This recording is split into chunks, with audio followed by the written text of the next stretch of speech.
इस क्वेश्चन को देखो आप लोग। ये जो क्वेश्चन है द हिंदू का आर्टिकल 18 जून का आर्टिकल है ये, और जीएस थर्ड पेपर में पूछा जा सकता है। क्वेश्चन ये है, भारत में मौजूदा कराधान प्रावधान क्रिप्टो करेंसी पर कर लगाने के लिए पर्याप्त नहीं है। पर्याप्त नहीं है, तो ये प्रश्न का पहला पार्ट पर्याप्त नहीं है।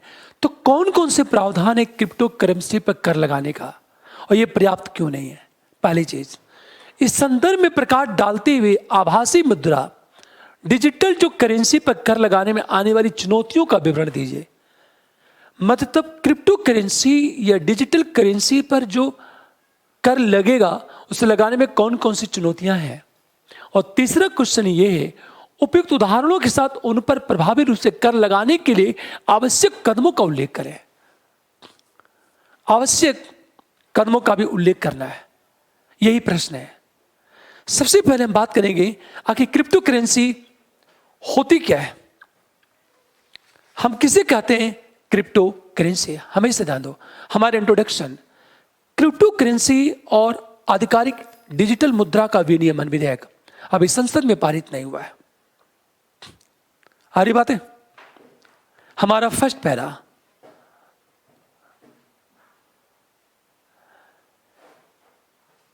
ये जो क्रिप्टो करेंसी है, पहली क्रिप्टो करेंसी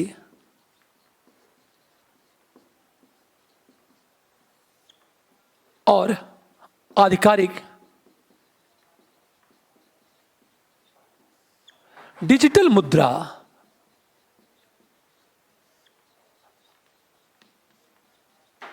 का विनियमन विधेयक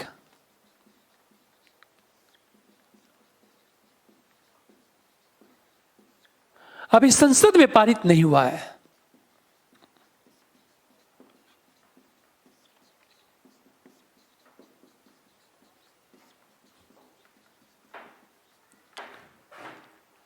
नहीं हुआ है, किंतु क्रिप्टो करेंसी की मात्रा बढ़ती जा रही है।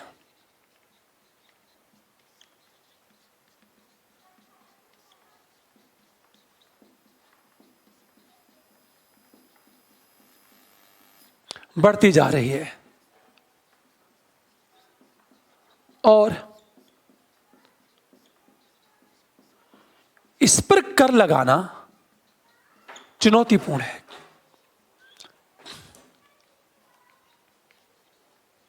ये देखो आप, हमारा इंट्रोडक्शन चलेगा, जब आप मेंस लिखोगे तो हो सकता है कोई ऐसा एक्ट पास हो जाए, तब हमारा इंट्रोडक्शन चेंज हो जाएगा। चूंकि अभी पास नहीं हुआ, तब ने इंट्रोडक्शन में क्या लिखा है कि क्रिप्टो करेंसी और आधिकारिक डिजिटल मुद्रा का विनियमन विधेयक अभी संसद में पारित नहीं हुआ है, किंतु क्रिप्टो करेंसी की मात्रा बढ़ती जा रही है और इस पर कर लगाना चुनौतीपूर्ण है। यह हमारा फर्स्ट पैरा इंट्रोडक्शन। अब प्रश्न ये है, मौजूदा कराधान प्रावधान क्रिप्टो करेंसी पर कर लगाने के लिए पर्याप्त नहीं है। तो पहले ये बताओ कि भारत में मौजूदा कराधान प्रावधान कौन कौन से हैं, ये बताओ। आ रही बात है। तो हम अगले पैरे में जब आएंगे, अब देखो कौन कौन से कर प्रावधान है जिसका उपयोग हम क्रिप्टो करेंसी पर कर लगाने के लिए कर सकते हैं। अब हम आएंगे सीधे सेकेंड पैरे में। सेकेंड पैरा देखो जरा, मौजूदा कराधान प्रावधान क्रिप्टो करेंसी पर। अब चूंकि ये मौजूदा कराधान प्रावधान क्रिप्टो करेंसी पर कर लगाने के लिए पर्याप्त नहीं है, तो सबसे चीज भारत में मौजूदा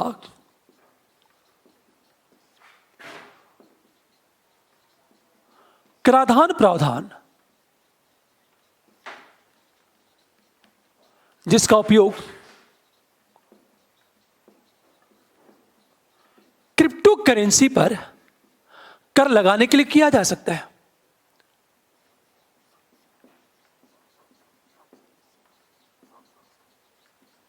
के लिए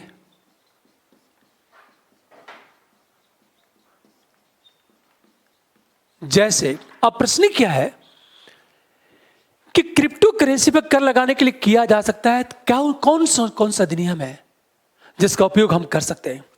तो पहली बात, आयकर अधिनियम 1961 हमेशा विशेष रूप से क्रिप्टो करेंसी का उल्लेख नहीं करता है, लेकिन क्रिप्टो लेन देन को अपने दायरे में लाने के लिए इसमें व्यापक व्यवस्था है। हमेशा आयकर अधिनियम जैसे नंबर 1,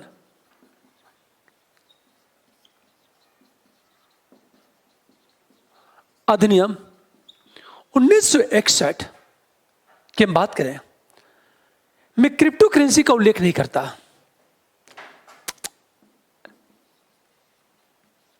विशेष रूप से क्रिप्टो करेंसी का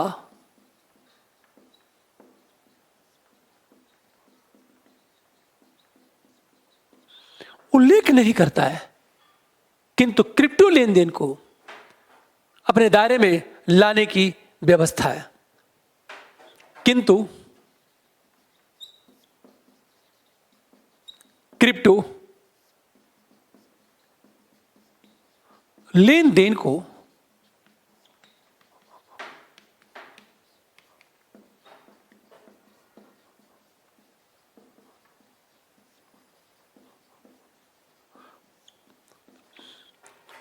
देखो, आप पहला पॉइंट देखो जरा कि मौजूदा करार प्रावधान, पहला प्रावधान क्या है?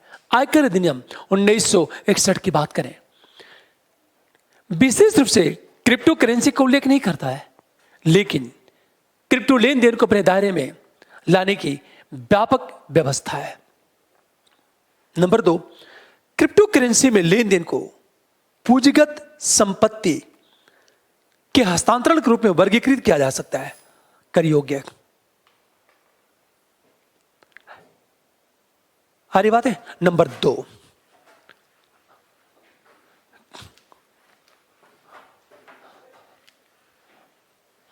ये प्रश्न यदि कुछ भी पूछा जाए, इसमें सारे डायमेंशन है इस क्वेश्चन में।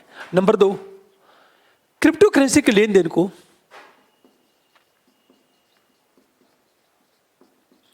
करेंसी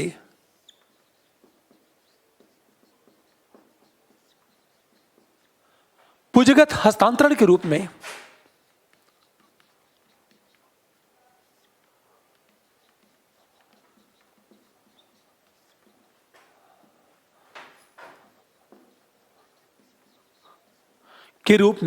वर्गीकृत किया जा सकता है।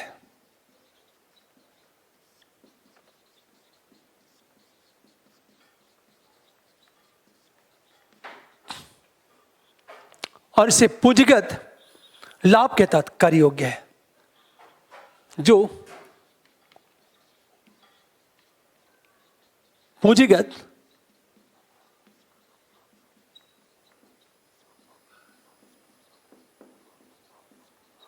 कर योग्य है। हमारा दूसरा जो पॉइंट चलेगा, क्रिप्टो करेंसी के लेन देन को पूंजीगत हस्तांतरण के रूप में वर्गीकृत किया जा सकता है, जो पूंजीगत लाभ के तहत कर योग्य है। तीसरी चीज देखा जाता है, क्रिप्टो पर आईटी अधिनियम की धारा 56 के तहत भी कर लगाया जा सकता है। क्रिप्टो पर आईटी अधिनियम जो 56 है,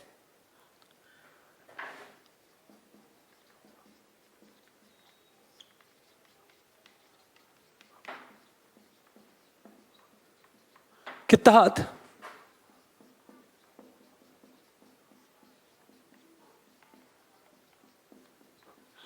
तीसरा जो पॉइंट है हमारा, आईटी अधिनियम की 56 के तहत भी कर लगाया जा सकता है, और इन्हें आय के अन्य स्रोत शीर्षक के तहत कर योग्य बनाकर। पहली बात ध्यान दो इस बात को, क्रिप्टो करेंसी को आय के अन्य स्रोत के तहत कर योग्य बनाकर क्रिप्टो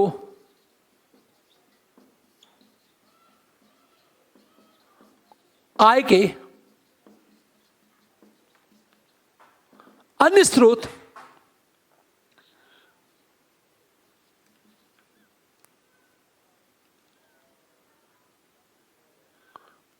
का शीर्षक बनाकर कर योग्य बनाया जा सकता है।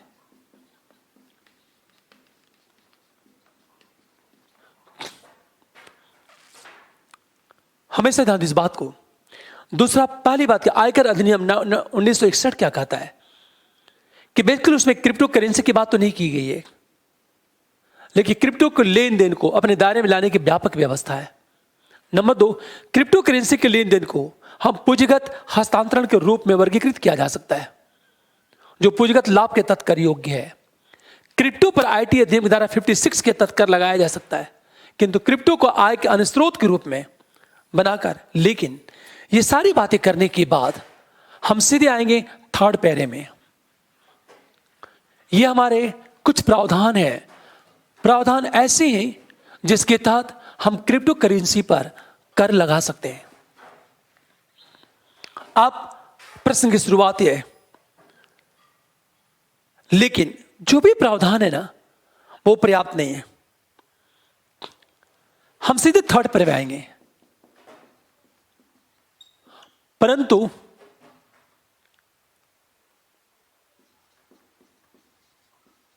मौजूदा कराधान प्रावधान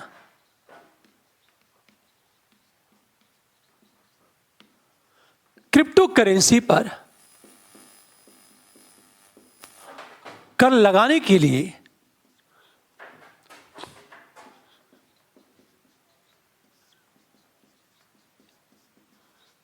पर्याप्त नहीं है। आखिर क्यों नहीं है? क्योंकि आभासी रूप से संग्रहित और हस्तांतरित होने के कारण, पहली बात, क्योंकि आभासी रूप से संग्रहित हस्तांतरित होने के कारण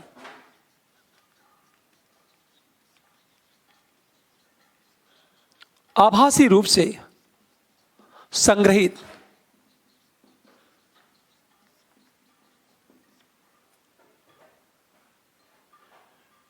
एवं हस्तांतरित होने के कारण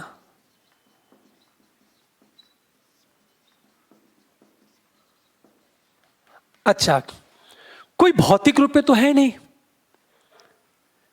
क्रिप्टो करेंसी किसी भी अन्य परिसंपत्ति वर्ग से अलग प्रकृति की है।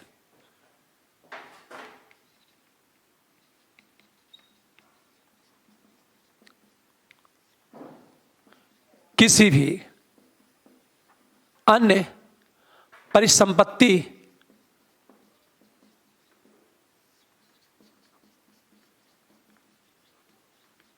अलग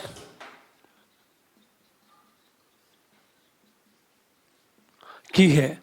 इसे ध्यान से समझो इस बात को। आयकर अधिनियम 1961 की बात करें हम लोग, पहली बात, इसे हम पूंजीगत लाभ कर के तहत लाया जा सकता है। आईटी अधिनियम की धारा 56 के तहत इस पर टैक्स लगाया जा सकता है। पर समस्या ये है कि क्रिप्टो करेंसी में जो भी लेन देन होती है वर्चुअल होती है, आभासी रूप से संग्रहित होती है और हस्तांतरित होती है। अतः अन्य परिसंपत्ति वर्ग से अलग प्रकृति की है, भौतिक रूप में कोई लेन देन हो नहीं रहा है, फिर आप टैक्स कैसे लगाओगे? आप एक समस्या है। अब देखो, ये सारी बातें करने के बाद हम आएंगे फोर्थ पैरे में। और फोर्थ पैरे में देखो क्या है ये। फोर्थ पैरे में क्या है देखो, आभासी मुद्राओं पर कर लगाने में आने वाली चुनौतियां वस्तुतः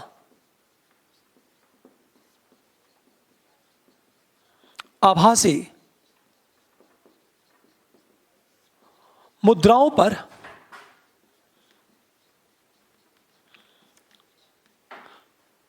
कर लगाने के समक्ष अनेक चुनौतियां हैं के समक्ष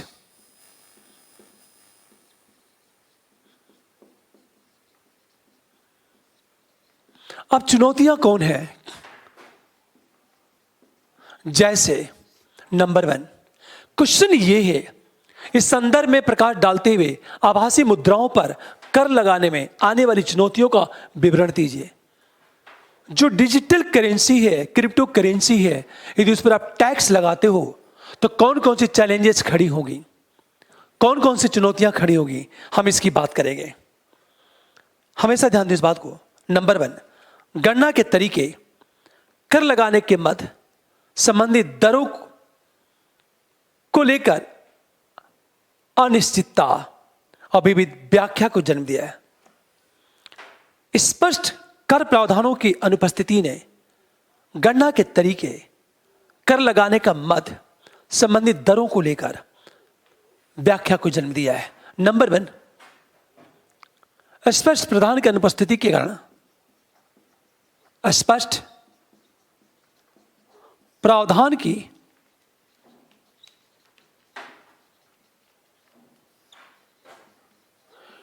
अनुपस्थिति के कारण गणना की दरें, कर लगाने का मद, आइटम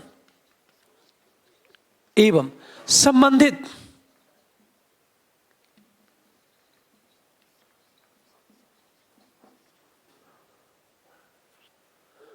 दर को लेकर अनिश्चितता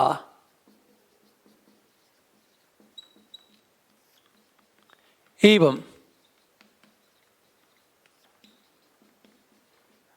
विविध व्याख्या कहा जाए जन्म लिया है। ने पहला पॉइंट देखो जरा, पॉइंट क्या है?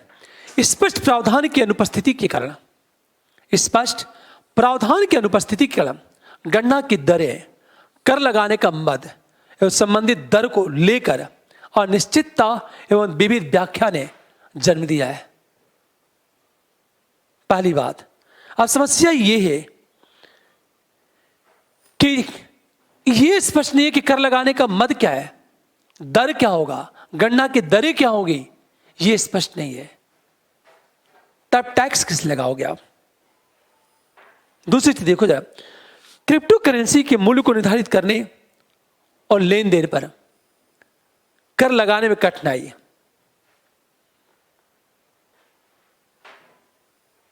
नंबर 2,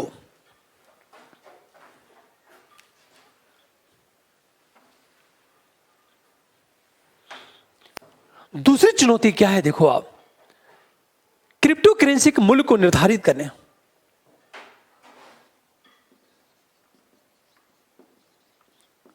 क्रिप्टो करेंसी मूल्य को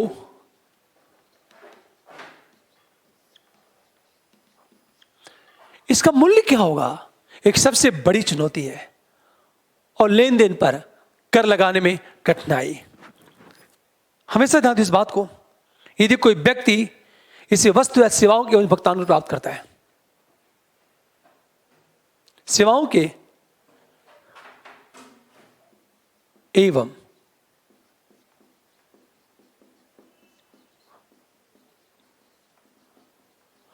कर लगाने में कठिनाई, यदि कोई व्यक्ति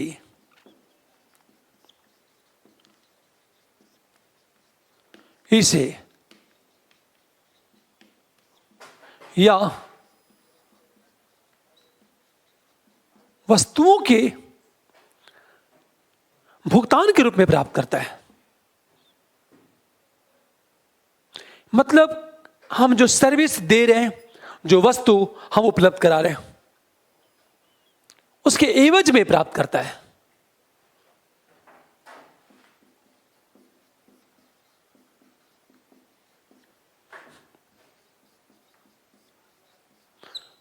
दूसरी चुनौती यह है कि आप क्रिप्टो करेंसी के मूल्य को निर्धारित करना एक बहुत बड़ी चुनौती है कि क्रिप्टो करेंसी का मूल्य लगातार बदलता रहता है। तो क्रिप्टो करेंसी के मूल्य को निर्धारित करने एवं कर लगाने में कठिनाई। एक तो मूल्य को डिसाइड करना, क्योंकि यदि कोई व्यक्ति इसे सेवाओं या वस्तुओं के एवज में प्राप्त करता है, तो मूल्य लगातार चेंज हो रहा है और कर लगाना चुनौती। तीसरी चीज देखा जाए, क्रिप्टो लेन देन के लिए कर क्षेत्राधिकार की पहचान करना अक्सर मुश्किल होता है।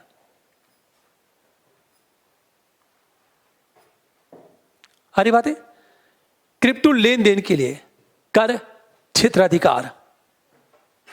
नंबर 3,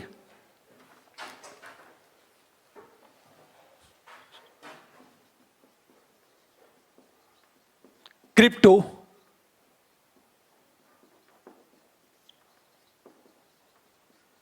के लिए कर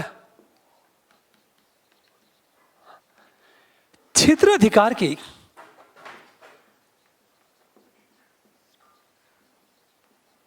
पहचान कठिन, क्योंकि एक व्यक्ति कई देशों में लेन देन में संलग्न हो सकते हैं।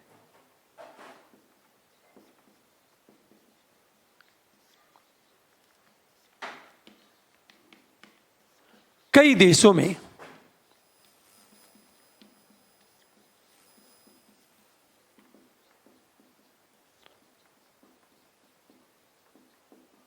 अब देखो जरा, तीसरी क्या चुनौती इनके सामने?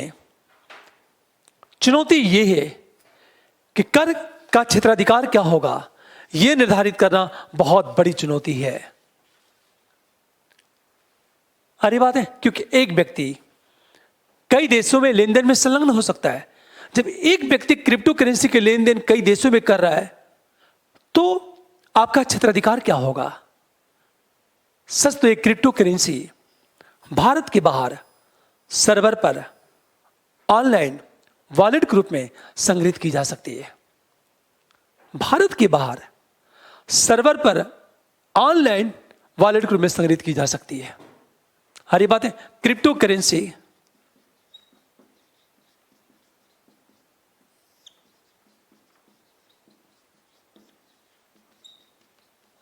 भारत के बाहर सर्वर पर ऑनलाइन वॉलेट के रूप में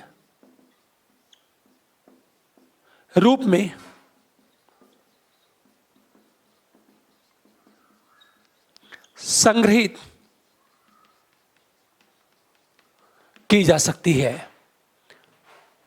अगली चीज देखो जरा, क्रिप्टो करेंसी के साथ लेन देन करने वाले करदाताओं की पहचान गुमनाम रहती है और टैक्स चोरी करने वाले इसी का फायदा उठाते हैं। हरी बात है। नंबर 4,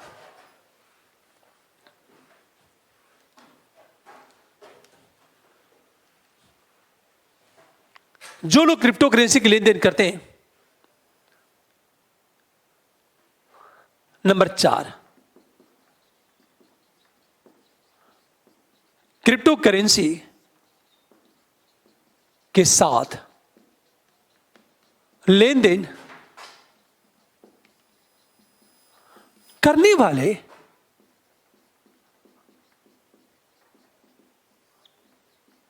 करदाताओं की पहचान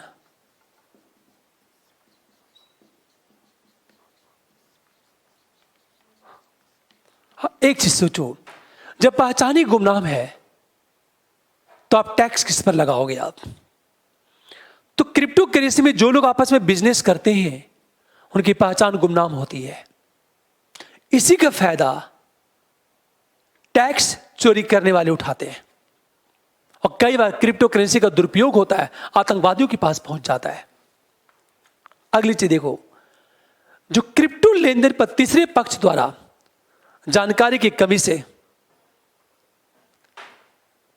अरे क्रिप्टो लेन देन पर तीसरा पक्ष भी जानकारी की कमी से कर चोरी के मामलों की जांच और पहचान करना मुश्किल हो जाता है। नंबर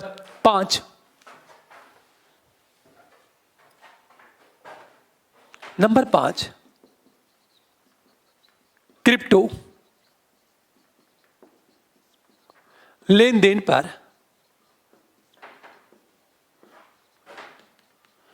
तीसरे पक्ष द्वारा जानकारी न दिए जाने से यह कहा जाता है कि जानकारी की कमी से कर चोरी के मामलों की जांच और पहचान करना मुश्किल।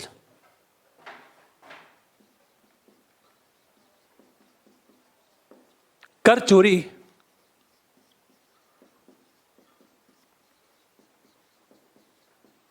के मामले की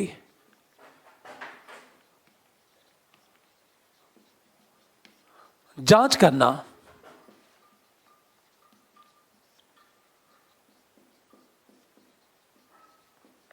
अब एक चीज सोचो जरा, आखिर तीसरे पक्ष जानकारी देगा नहीं तो टैक्स करो की जांच कैसे करोगे? करना कठिन क्यों? कि क्रिप्टो मार्केट बिचौली है, जैसे एक्सचेंज, वॉलेट प्रदाता, नेटवर्क ऑपरेटर, माइनर प्रशासक अभी भी विनियमित नहीं है हमेशा, क्योंकि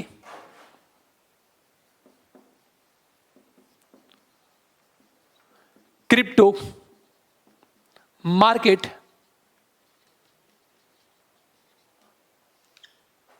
हम जो बिचौलियों की बात करें,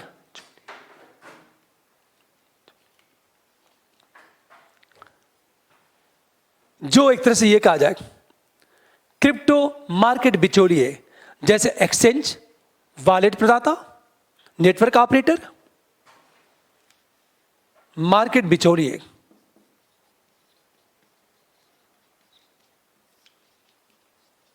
जैसे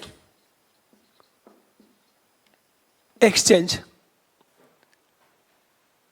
वॉलेट प्रदाता,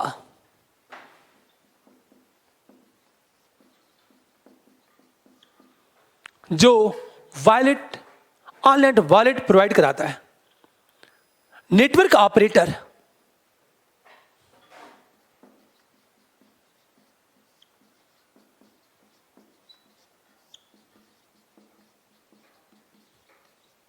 विनियमित नहीं है। इसे समझो जरा ध्यान से, क्रिप्टो लेन देन पर तीसरे पक्ष द्वारा जानकारी की कमी से कर चोरी के मामले की जांच करना और पहचान करना कठिन है। आखिर क्यों कठिन है? क्योंकि क्रिप्टो मार्केट बिचौलिए जैसे एक्सचेंज, अक्सर देखा होगा कि बहुत सारे मार्केट बिचौलिए हैं, मीडिएटर हैं। अब यहां तो क्रिप्टो करेंसी के लेन देन में ऐसा कोई मीडिएटर तो है ही नहीं, जैसे एक्सचेंज, वॉलेट प्रदाता, नेटवर्क ऑपरेटर, ये रेगुलेट नहीं है। स्वाभाविक इनसे जानकारी एकत्र करना बहुत मुश्किल है। अगली चीज देखा जाए, क्रिप्टो, किसी भी क्रिप्टो लेन देन को सत्यापित करने के लिए कर अधिकारियों के पास वर्तमान में कोई मौजूदा तंत्र नहीं है। नंबर 6, जब तंत्र ही नहीं होगा तो आप टैक्स कैसे लगाओगे आप? अगला देखो जरा, नंबर 6,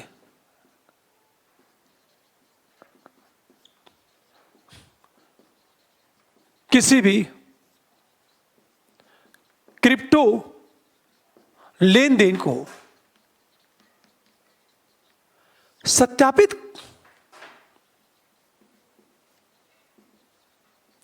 करने के लिए कर अधिकारियों के पास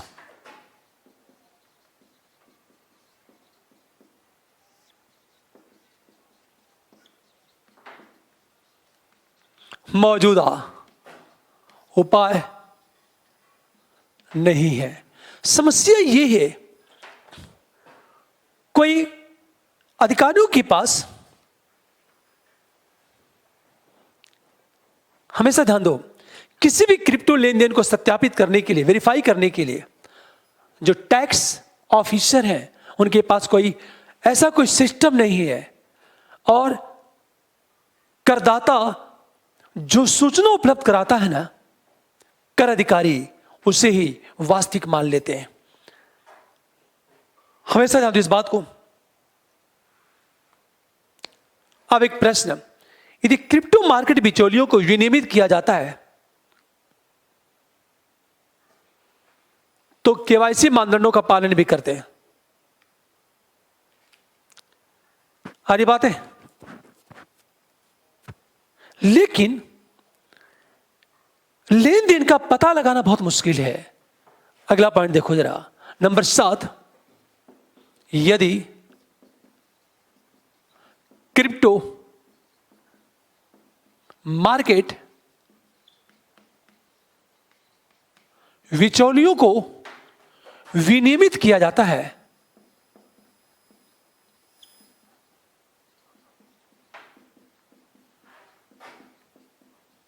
तो भी क्रिप्टो लेन देन को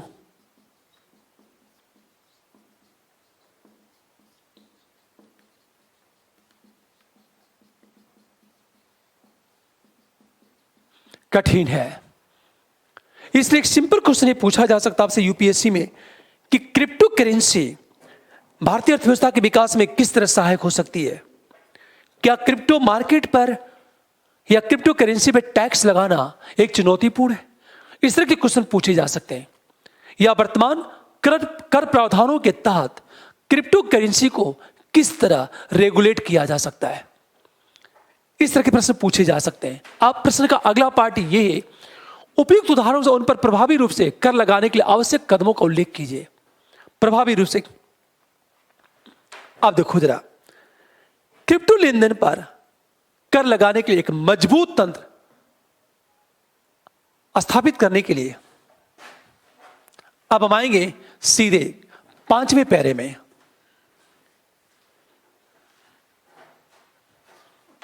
आज जब 5वें पैरे की बात करेंगे, 5वां पैरा, अतः क्रिप्टो लेन देन की हम बात करें, लेन देन पर कर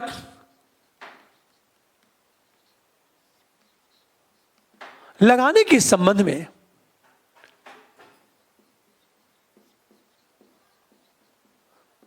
एक मजबूत तंत्र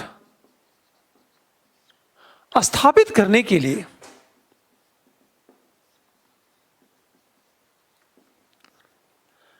कुछ कदम उठाए जा सकते हैं।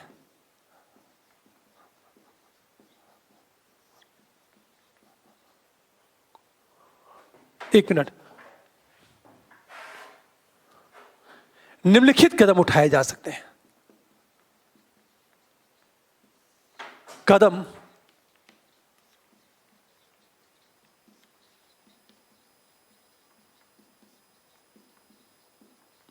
अब कौन से कदम है ये देखो आप।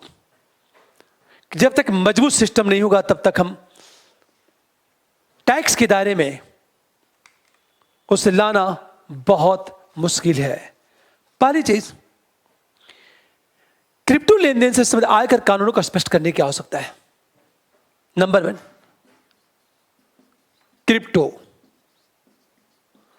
लेन देन से संबंधित आयकर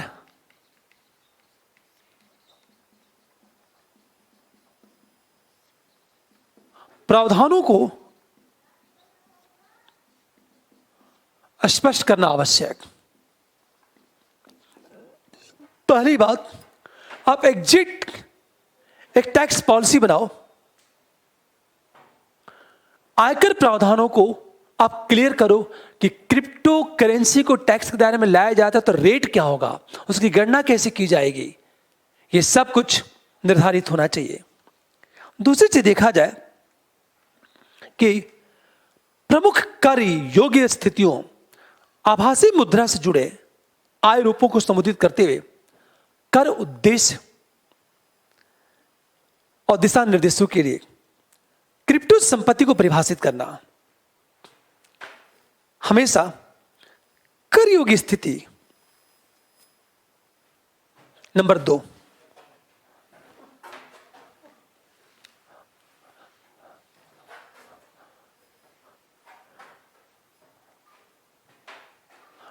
की बात करें,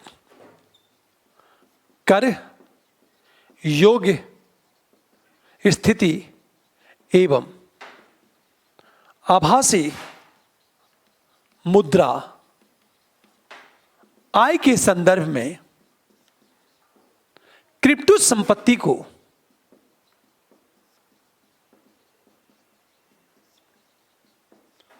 परिभाषित करना आवश्यक।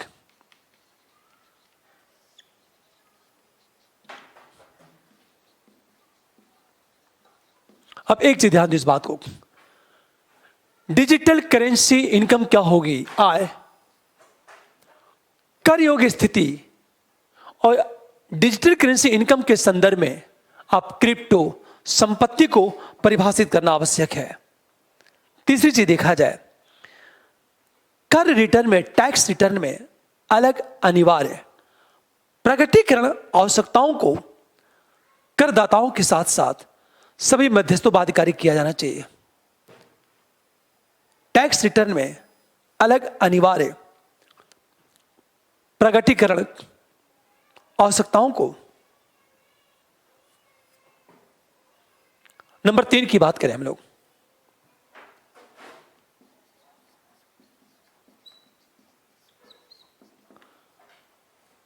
जो टैक्स रिटर्न है अलग अनिवार्य प्रकटीकरण आवश्यकता में अलग अनिवार्य प्रकटीकरण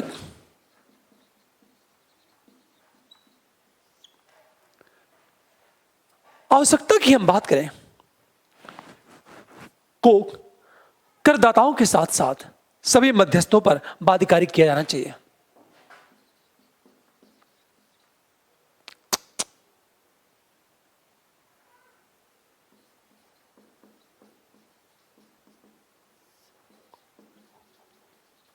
साथ सभी मध्यस्थों पर बाध्यकारी किया जाना चाहिए। एक चीज सोचो जरा, ताकि चीजें क्लियर हो। अगली चीज देखा जाए कि क्रिप्टो लेन देन पर जानकारी एकत्र करने और साझा करने में सक्षम बनाने के लिए एक मौजूदा अंतर्राष्ट्रीय कानून ढांचे को मजबूत किया जाना चाहिए। नंबर हम 4 की बात करें,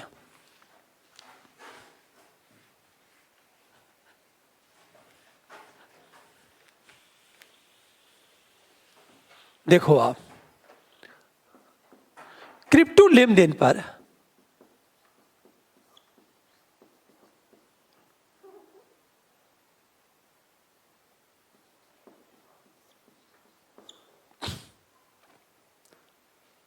जो भी क्रिप्टो पर लेन देन होती है, जानकारी एकत्र करने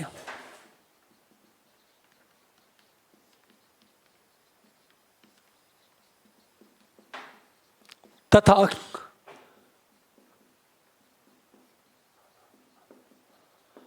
साझा करने के संबंध में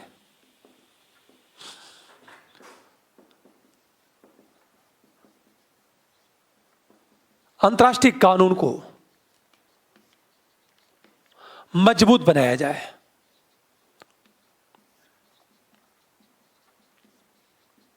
इसका मतलब क्या चीज है? जो लोग आपस में क्रिप्टो करेंसी के लेन देन करते हैं उसकी जानकारी एकत्र की जाए, हर देश सूचनाओं का आदान प्रदान करे और इसके संदर्भ में एक अंतर्राष्ट्रीय कानून बनाया जाना चाहिए और उसे मजबूत किया जाना चाहिए। आ रही बात है? और क्रिप्टो करेंसी धारकों के डिजिटल प्रोफाइल को उनकी वास्तविक पहचान से जोड़ना जरूरी है। क्रिप्टो करेंसी जो धारक एक डिजिटल प्रोफाइल होता है को उनकी वास्तविक पहचान से जोड़ना आवश्यक। और क्रिप्टो करेंसी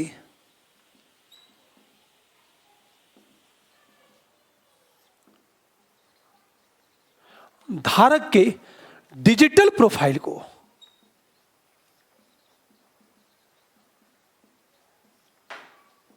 उनकी वास्तविक पहचान से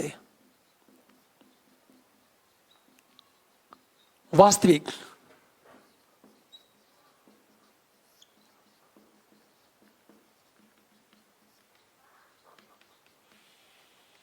जोड़ना आवश्यक। एक चीज सोचो जरा, क्रिप्टो क्रिप्टो लेन देन पर जानकारी एकत्र करने तथा साझा करने के संबंध में एक अंतर्राष्ट्रीय कानून को मजबूत किया जाए। और जो लोग क्रिप्टो करेंसी धारक है ना, उनके डिजिटल प्रोफाइल को उनके वास्तविक पहचान से जोड़ना आवश्यक है। अंत में हम देखा जाए, सबसे बड़ी चीज, सरकार को कर अधिकारियों को ब्लॉकचेन तकनीक का प्रशिक्षण देना चाहिए। अब ये सारी बातें तो हो गई, जो भी क्रिप्टो करेंसी में लेन देन करते हैं उनकी पहचान कैसे की जाए। पहली बात, एक तो आप टैक्स अधिनियम को क्लियर करो, आप क्लियर करो। दूसरी चीज, क्रिप्टो प्रॉपर्टी को परिभाषित करो ताकि यह निर्धारित किया जा सके कि टैक्स का रेट क्या होगा। तीसरी तरफ, जो लोग क्रिप्टो की लेन देन करते हैं उनकी जानकारी को एकत्र करने और साझा करने के लिए कानून बनाओ आप। और जितने भी क्रिप्टो करेंसी के धारक हैं उनके डिजिटल प्रोफाइल को उनके रियल पहचान से जोड़ दिया जाए ताकि क्रिप्टो करेंसी के धारक की पहचान हो सके। लेकिन समस्या यह है कि जब तक हमारे ऑफिसर ट्रेन नहीं होंगे तब तक टैक्स लगाना बहुत मुश्किल है। तो सरकार को क्या करना चाहिए? कर अधिकारियों को ब्लॉक चेन तकनीक का प्रशिक्षण देना चाहिए। नंबर 5, सरकार को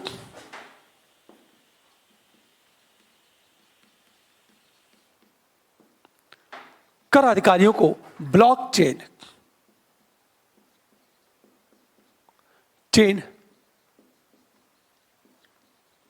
तकनीक का प्रशिक्षण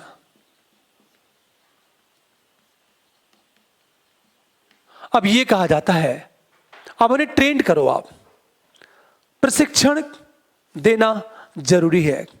अंत में देखा जाए, कर अधिकारियों को खुद को नवीनतम फॉरेंसिक सॉफ्टवेयर से लैस करना चाहिए। इसी में देखो जरा,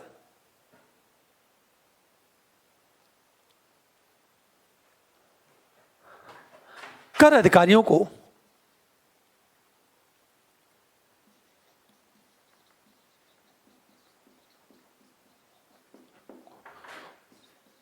स्वयं को नवीनतम फॉरेंसिक सॉफ्टवेयर से लैस करना चाहिए। नवीनतम फॉरेंसिक सॉफ्टवेयर से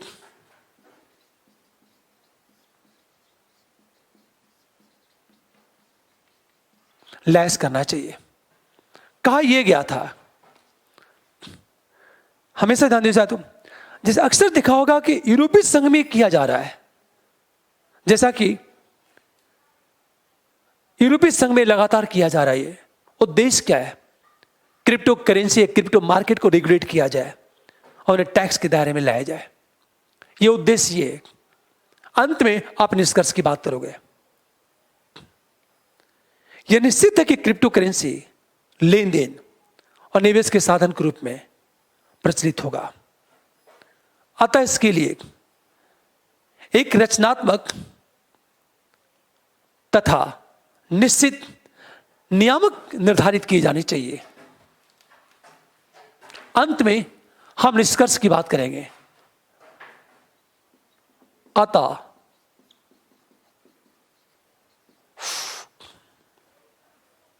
यह निश्चित है कि क्रिप्टो लेन देन एवं निवेश के साधन के रूप में प्रचलित होगा।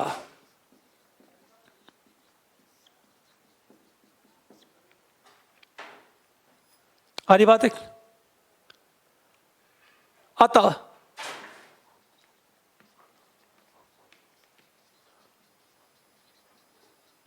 इसे विनियमित करने के लिए रचनात्मक एवं स्पष्ट प्रावधान का निर्माण हो।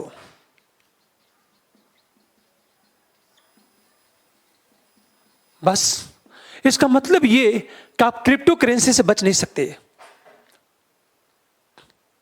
ये एक सच्चाई है। अन्ना तो क्रिप्टो करेंसी को बैन नहीं कर सकते हैं। दुनिया का अधिकांश देश क्रिप्टो करेंसी को प्रमोट कर रहे हैं। अब करना क्या चाहिए? क्रिप्टो लेन देन एक निवेश के साधन के रूप में प्रचलित होगा। अतः इसे विनियमित करने के लिए रचनात्मक होना चाहिए एवं स्पष्ट प्रावधान का निर्माण किया जाए। ये करने के बाद आंसर को क्लोज कर दो आप।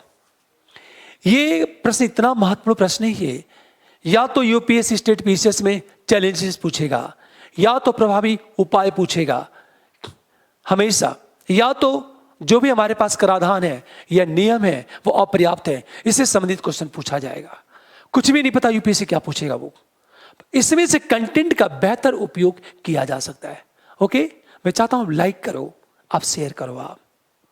Thank you, good night.